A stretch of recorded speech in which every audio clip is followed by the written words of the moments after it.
Assalamualaikum warahmatullahi wabarakatuh. Perkenalkan, kami dari kelompok 7. Digital influencer adalah kemampuan untuk mempengaruhi, merubah opini, dan juga perilaku seseorang secara online, umumnya melalui social networking. Secara sederhana, digital influencer adalah mereka yang memiliki pengaruh yang besar di bidang sosial media. Brand dari berbagai produk kini memanfaatkan para digital influencer sebagai bagian dari strategi pemasarannya. Para digital influencer ini dipercaya mampu memberikan tidak hanya informasi atau juga wawasan ataupun brand awareness, namun juga kredibilitas dibanding dengan layanan advertising biasa. Nah, hal ini disebabkan karena mereka memiliki jumlah massa yang lebih mampu untuk menciptakan dan tentunya menarik engagement.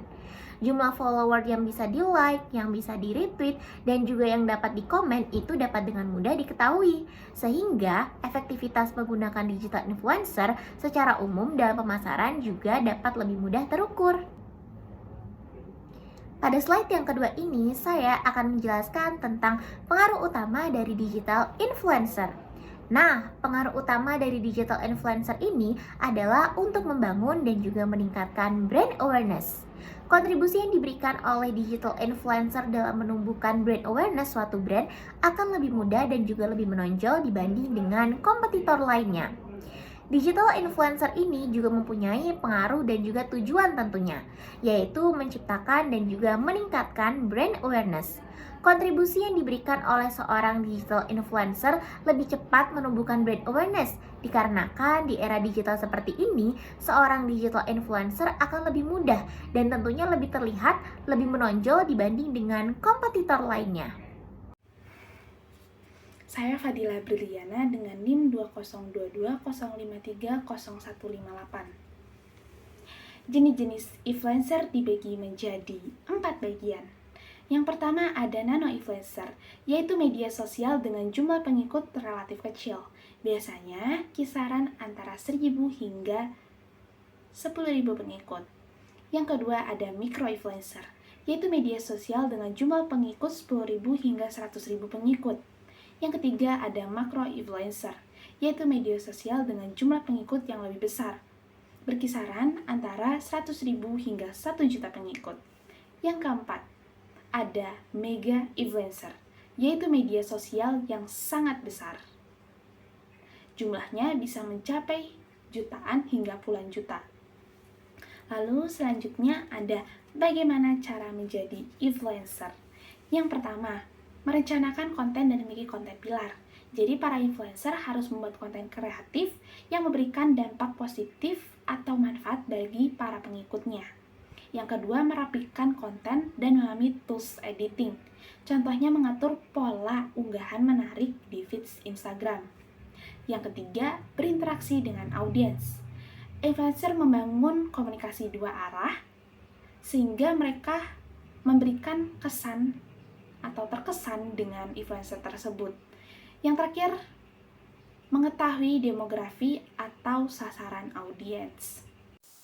Saya Rozani Kusumazani dengan NIM 20220530 148.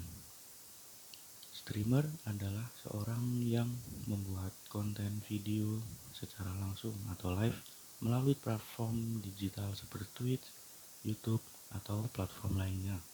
Streamer juga membangun komunitas online yang kuat dan dapat menghasilkan pendapatan melalui iklan, donasi, atau langganan berbayar dari penonton mereka. Di sini saya akan menjelaskan pengaruh streamer di era digital. Yang pertama ialah pendidikan. Pendidikan beberapa streamer ialah seperti mendidik penonton mereka dalam berbagai topik seperti pemrograman, seni, atau keterampilan tertentu. Yang kedua ada hiburan.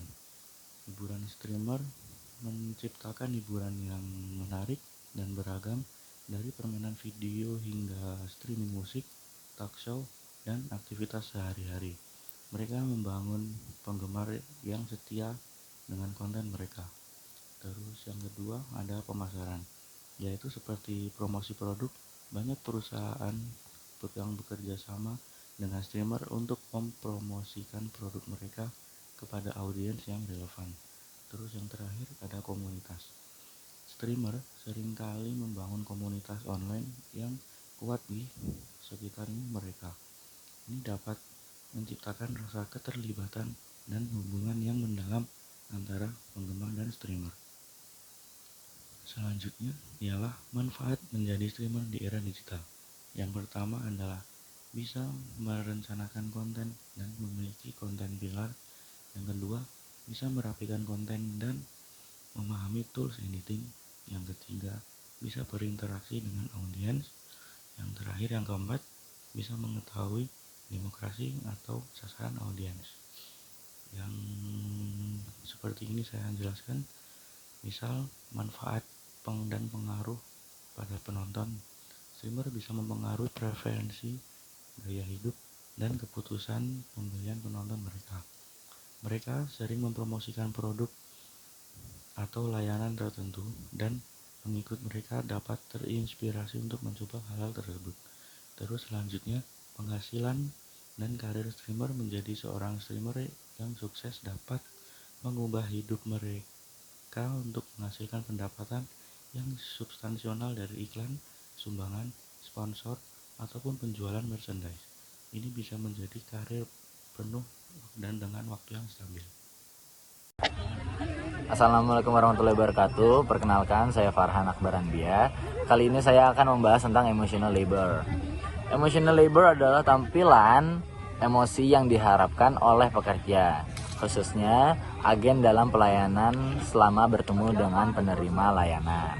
Emotional labor mungkin melibatkan peningkatan, pemalsuan, dan juga penekanan emosi untuk memodifikasi ekspresi emosional.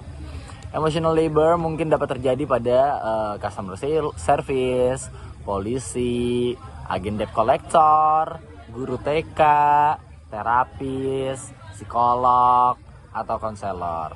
Bahkan emotional labor dapat terjadi di pekerjaan seperti perawat atau tenaga kesehatan lainnya gitu. Nah, dampak dari emotional labor adalah mereka akan merasakan kelelahan, frustasi, kepuasan kerja yang rendah, burnout, regulasi emosi yang rendah, depres, gangguan tidur, dan gangguan makan. Bahkan orang yang memiliki atau menggunakan emotional labor dalam pekerjaannya, mereka akan merasakan kesepian. Nah, gimana sih caranya untuk mengatasi dampak dari emotional labor? Yang pertama adalah cerita kepada orang-orang terdekat. Karena orang-orang terdekat berkemungkinan besar untuk memahami posisimu gitu. Lalu cari waktu untuk me time, karena setelah kamu melaksanakan beberapa pekerjaan yang menggunakan emotional labor, kamu butuh banget me time karena kamu bisa relaksasi diri kamu dan pikiran kamu. Lalu setelah itu buat jurnal mengenai perasaanmu setiap hari, seperti daily rutinmu pada hari itu ngapain aja, terus itu bisa dicatat di suatu jurnal. Nah, jika kamu nih dalam sebuah pekerjaan dan kamu merasa tidak mampu untuk melayani publik, maka jangan dipaksakan. Kamu bisa untuk mendapat bantuan kepada rekan kerjamu untuk menggantikanmu selama beberapa saat gitu. Jadi sekian presentasi dari tugas ICT. Kurang lebih mohon maaf. Wabillahi taufiq wal hidayah. Wassalamualaikum warahmatullahi wabarakatuh. Bye bye.